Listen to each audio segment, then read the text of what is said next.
GRINDSET, inside the mind of successful entrepreneurs with your host, Cynthia Daniels and William Sprague. So for me, margins are, and I know this is probably, people are going to go, well, I know she's getting a 60% margin, so surely she can cut me a deal. No, if I cut you a deal, that would mean that I would have to cut everyone a deal, and then Felecia Bean Catering would not be in existence.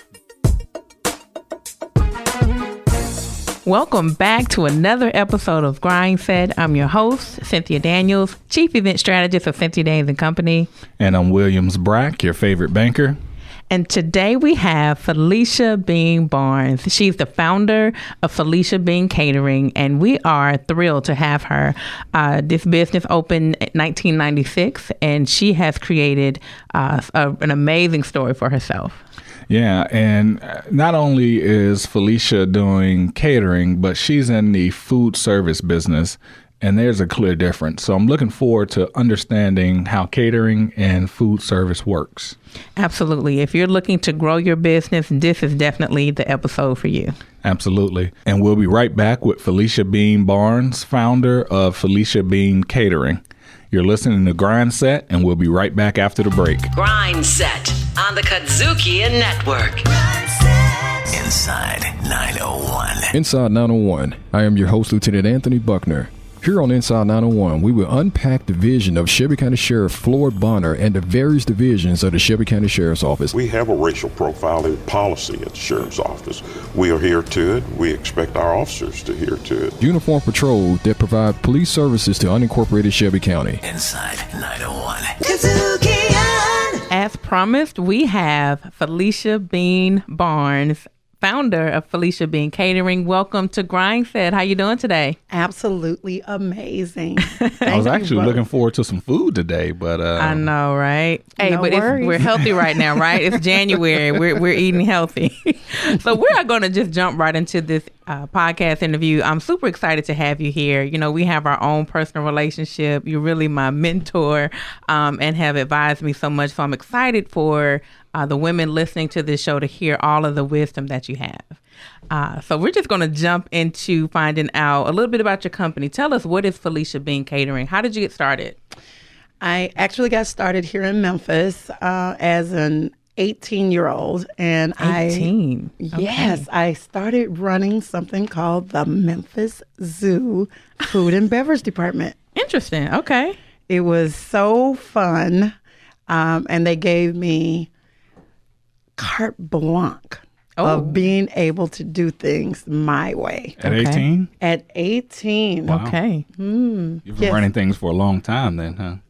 Ask my husband. Okay. So did you apply for that position, or they saw something in you? I actually was I was an employee there at the zoo from the age of 15, 16. And I also worked at the Liberty Bell Stadium. Okay. And a new company came in, Service America, and Service America said, hey, we'd really love it if you'd start working with us. And we have an opportunity for you through this entire summer. So I trained with a guy named Doug Stabler. Okay. Yes. Shout out to Doug. Kenny Stabler's brother, for sure. Okay. And it was a great summer. And after that summer, it was over in my eyes because I said, I'm going to go to nursing school. Whoa. Okay. So then we go to nursing school. Bring us back to how we get to catering. So I'm halfway through nursing school and decide this is not for me. Okay. Not going to do nursing school. And I was still working part-time, going to school and working part-time at the stadium and so at the zoo, Okay. making sure everything was going well with the food and beverage departments. An opportunity came up and they said, since you are not going to go back to school, why don't you come into our management program? So I started in their management program and immediately was able to go to the Indianapolis Hoosier Dome and Convention Center. Ooh. And I trained as the assistant general manager there. And that's where I learned quite a bit. Okay. So full of fun. The Hoosier Dome, of course, if anyone has ever been there, it is an amazing facility. Okay. It is attached to the convention center there. Oh, okay. So it acts as a 3-part facility. They do meetings, they do events, they also do football and sports events as well. They're going to owe you some money for this one. Maybe I shouldn't have gave them that shout out. Yeah, right? Or maybe they'll give me a shout There out. you go. There you That's go. for sure. Yeah, all the shout outs here on GRINDSET. So. Truly. So I actually was in Indianapolis for 3 years on my training. Okay. And after my training and I became the assistant general manager, they moved me again. Oh, okay. This time they moved me to the worst place that you could ever send a 21-year-old, which is New Orleans, Louisiana. I was thinking Vegas, but okay. Party city I was for going to say Collierville, but. So you're 21 in New Orleans. 21 in New Wow. Orleans, the greatest apartment, the greatest job. Living the life. Bourbon Street at my convenience. Oh, wow. And it was just amazing. So I actually worked there for the riverboats. Okay. And on the riverboats, we only worked for conventions. Conventions would come to New Orleans on a regular basis, 3 to 5 a week. Wow. Not little conventions. We're talking 10 to 20, 30,000 people coming each week. And the cruise boat that I was on, the riverboat, was very large. We held 3,000 people in capacity. Okay. We do 2-hour in and out cruises. Oh, my Monday goodness. through Friday, 4 a day. And on Saturdays and Sunday, only 3 a day. So you learned in the fire. Huh? I learned in the fire. There's nothing like being in the fire to give you the best education possible. Absolutely. And it worked for me. And so how long were you with the riverboats? 5 years. 5 years. Okay. And my particular riverboat was in New Orleans during the winter months. So I was there from October. Mm-hmm. So I was there October, November, December, January, February, and in March. And in March, the end of March, we would go to St. Louis. And I worked in the summertime. We'd have cruises in St. Louis, which was another city that did conventions. Okay. And it became a mecca for conventions when I was there. Now, did you take the riverboat upstream to St. Louis? No women. No women are allowed to take the riverboat when they are moving it to another city. You're kidding. It was fine with me. Okay. Okay. Wow. Well, I am already glued in with this story, right? So we go from New Orleans and you go to St. Louis. How do you make your way back to Memphis? And then I think the next segment we'll have to hear how she became an entrepreneur. So how'd you get to Memphis? So from leaving from St. Louis, getting to Memphis, I went by 3 locations. Okay. So I went to Miami and ran the Miami Beach Convention Center. I love Miami. I tell Shout out to Miami.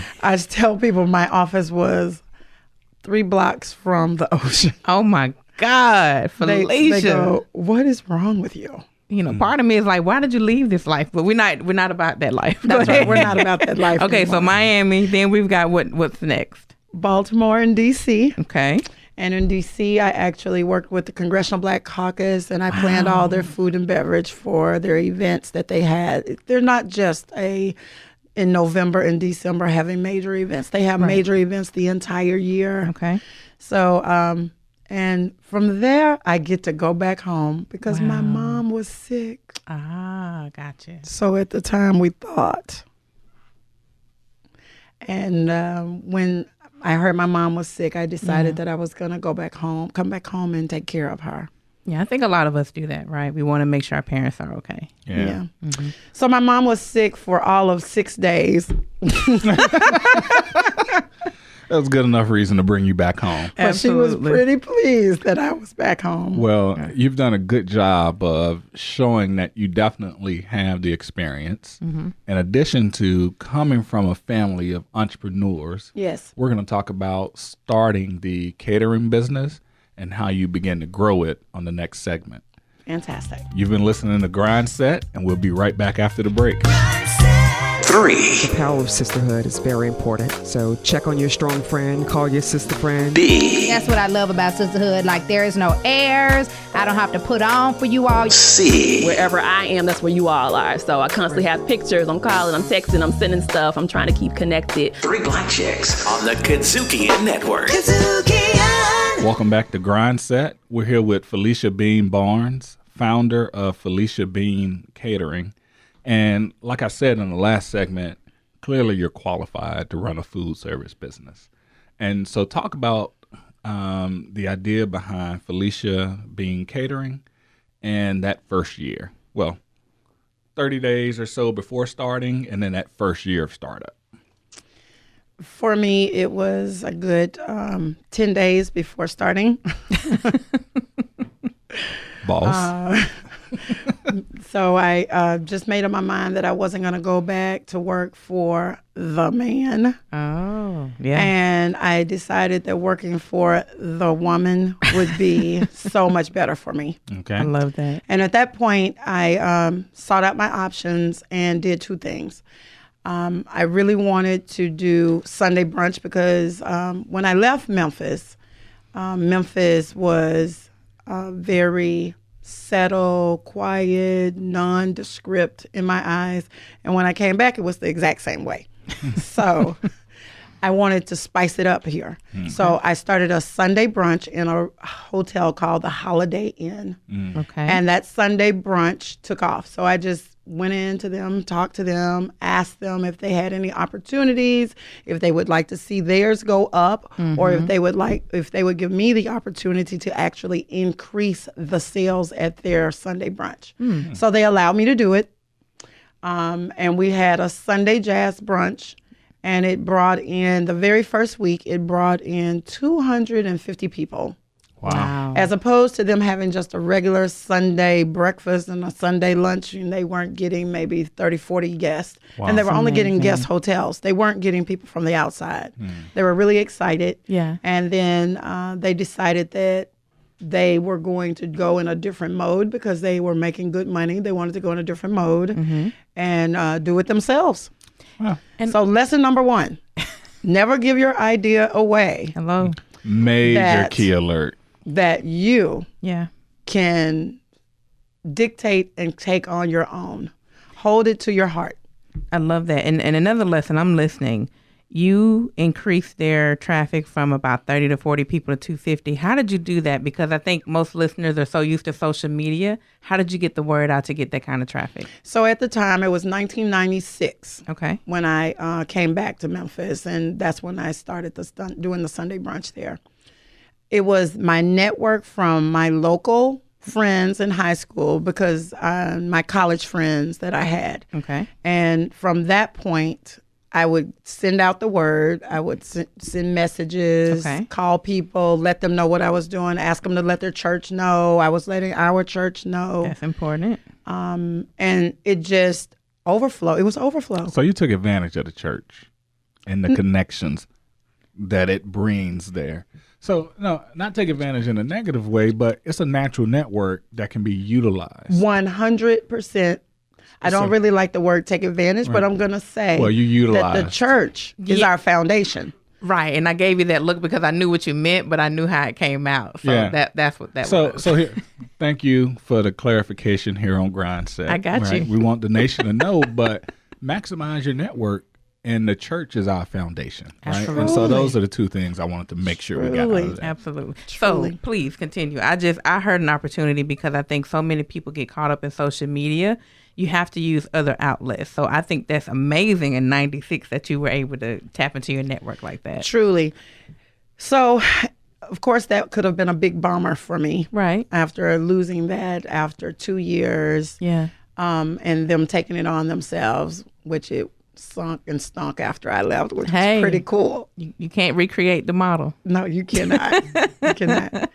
So I moved on, and I decided that I was going to, there were people that would come from different locations, and I actually will go ahead and say who it was. It was a an executive from Memphis Light Gas and Water. And that executive knew our family because our family has a business within Memphis Light Gas and Water for over 30 years now. Okay. However, they said to me, we have a cafeteria and it needs some sprucing and sprunking up. Do you think that you would be interested in taking over our cafeteria? And a bid went out, RFP went out. Yeah. I actually gave them of course, winning bid. We won that bid. And we took it it was on the 5th floor. And security wasn't as heightened then. Mm-hmm. But we get to that point and it's time. Yeah. It is definitely time. We moved the cafeteria from the 5th floor where everyone was used to it being. Yeah. Down to the very first floor, which is ground level where street traffic walks in and customers come in if they have issues. Sure. So we would increase our sales. They were very conducive to my idea of what we could do, but they gave me the task of building the model of what the cafeteria was going to look like. So wow. The cafeteria, as it is at MLGW currently, is the set that I put in there. Oh, wow. That's amazing. We had a contest with the employees, another idea that we had, that whoever won the cafeteria contest would have lunch for a year. And I still remember his name. Hello. And the name of the cafeteria in Memphis Light Gas and Water is Watts for lunch. That's cute. Watts for lunch. It was pretty cool. But, it hyped up the employees. Yeah. They were telling their friends. People would come in off the street to have lunch with us. Yeah. We did home cooking food every day, the Memphis normal. Turkey and dressing on Thursday, catfish on Fridays. Sounds normal to me. Lasagna on Tuesdays, fried chicken on Mondays, because everybody didn't have fried chicken on Sunday, needed some fried chicken on Monday. But that lasted a great length of time, and really we used it to our advantage. It was a great location for us, and that's when my catering business truly started. Okay. It took off. They needed food and beverage within the building. So I would do just trays and didn't really think anything of it. I just, from the cruise ship. Sure. I learned a lot from the chefs because, we're having so many people on our ship every cruise. Yep. Sometimes everybody had to get in there and roll their sleeves up.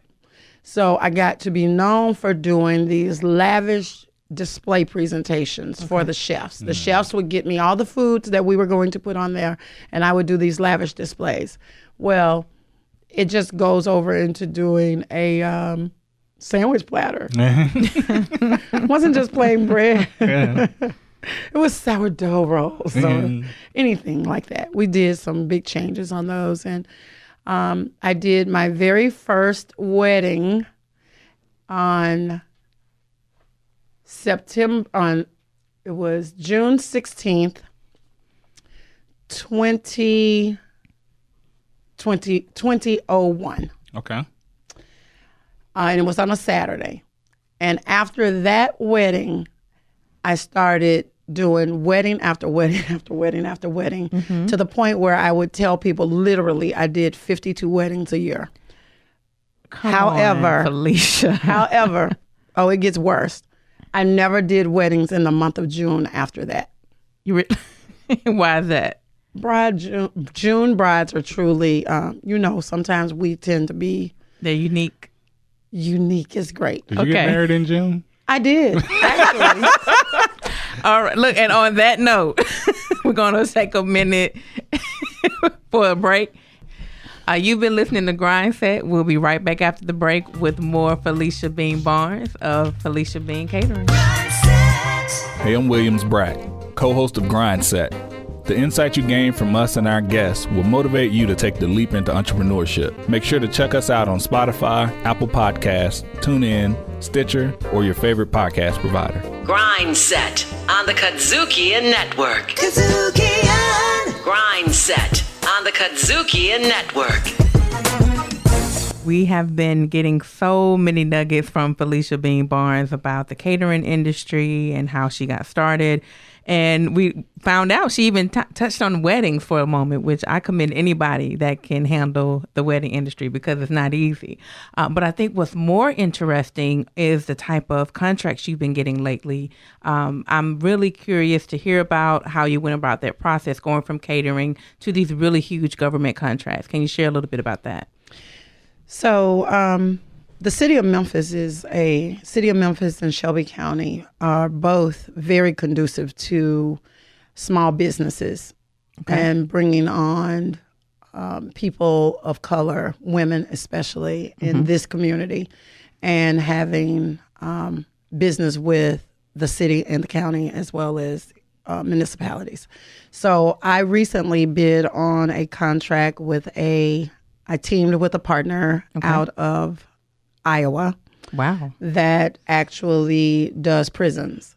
So because the requirements for it, you had to have prior experience in the prisons. So when I read it, I said, okay, so I don't have it. Right. The only way for me to get it is for me to bid with someone. That's smart. So I looked at when they were going to have the pre-bid meeting. I went to the pre-bid meeting because anyone can go to those pre-bid meetings. Okay. And I talked to every last one of the people that I knew were going to qualify. And as such, when we do that, we lend ourselves to being the popular person in the room because of the city that we live in. Absolutely. So I was able to have all 4 of them to say, hey, we would really like for you to bid with us on our contract. And in that moment, I was able to secure with one of the clients that was one of the final bidders. And we won the contract to feed the prisoners at the penal farm. Amazing. Yeah. Pretty exciting. But partnerships can be scary, and a lot of people are very hesitant to take them on. How did you get over that mental hurdle? Actually, one of the greatest things for me was the Shelby County. So the county themselves, once you qualify, because you do have to sign up and be in their network as a minority contractor. I actually went to them. I told them what my aim was and what my goal was, and they actually helped me. Wow. They want us to bid on these contracts. Shout out to Shelby County. Shout out to Shelby County, City of Memphis. I'm telling you, they really do want us to have these contracts. They want to work with us. They want us to have them. Joanne Massey's office has been really instrumental in doing a lot of work with minority contractors as well. But the county is not short-stopping, and they use us also. So, and they will continue to use us. I think recently I got a simple request from them for 40,000 pounds of bone-in chicken. Don't ask what they were going to do with it. 40,000 pounds. Okay. I ate that last week. 40,000 pounds. But you never know what's going to come from that. And that has been tremendous for me. Now, this wouldn't be a GRINDSET show without talking about the business and the numbers. So, you're doing government work, you're doing weddings, you're doing food service contracts. Yes. And all of that, 2 things I want to pull out. How do you make sure you're protecting your profit margins to make sure you're making money? And then 2, how are you managing cash flow with so many different things going on? So for me, and I tell everybody, everyone has to have a team of people. And I have a team. I have a CPA. Check. I have an attorney. Check. And I have a staff that's competent. Whew. And I have to tell you, without my CPA, my attorney, and my banker, there's nothing I could do without them. You didn't say banker at first. I got excited. Right. I'm sorry. I thought there was a chance. But that was still, on GRINDSET, we always talk about major keys. So that was still a major key, so right? A major key alert is have your team in place. Right. Okay. Well, y'all teach me. Tell me what you were going to say about that. No, we're telling the audience that's listening. You just named your team. Yeah, so we're letting them know that's their team. It's important you have a great accountant, important that you have a great attorney, especially dealing with contracts. Yes. And it's important that you have a really good banker. Yeah. Shout out to me. I like that segue to yourself. And everyone must have 2 bankers, I guess we need to say. I only have one currently. So talk about managing cash flow and protecting margins. Right. So for me, margins are, and I know this is probably, people are going to go, well, I know she's getting a 60% margin, so surely she can cut me a deal. No, if I cut you a deal, that would mean that I would have to cut everyone a deal, and then Felecia Bean Catering would not be in existence. Right.